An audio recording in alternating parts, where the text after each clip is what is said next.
policy engagement has never been more important. If you read our strategy, at the very top it says we're going to change the world for the better. And then in the mission statement we talk about applying our research and enterprise to address societal challenges at a global scale. And both of those statements would suggest that, and one of the routes to changing the world and addressing challenges is to have a policy impact. So I think both for this university more generally, in terms of our research and our education and enterprise, doing it with a view, at least in some cases, that it's going to affect policy and policy makers has never been more important.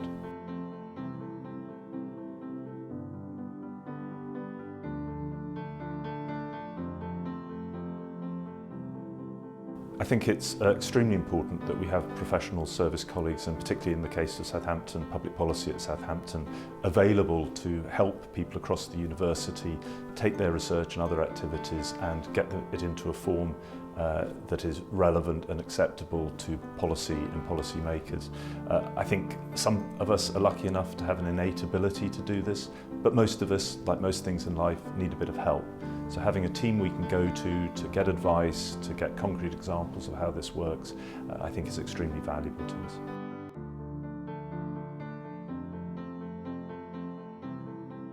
My first advice to academics thinking about it is to think about it, to consider whether the line of research you're pursuing has policy relevance. It's one thing to understand what the research is telling us, but it's quite another to think about then what do you do with it? Who would benefit, who could make a difference, who could change the world for the better if they had that evidence from research and could turn it into policy. So I'd encourage people to think about it, and then having had that thought, take action. And if you see a route where your research could make a difference to policy, go and seek help, take advice from public policy at Southampton, take advice from others who've perhaps walked the walk ahead of you and taken their research and helped turn it into policy, and learn from those examples and that advice and go for it.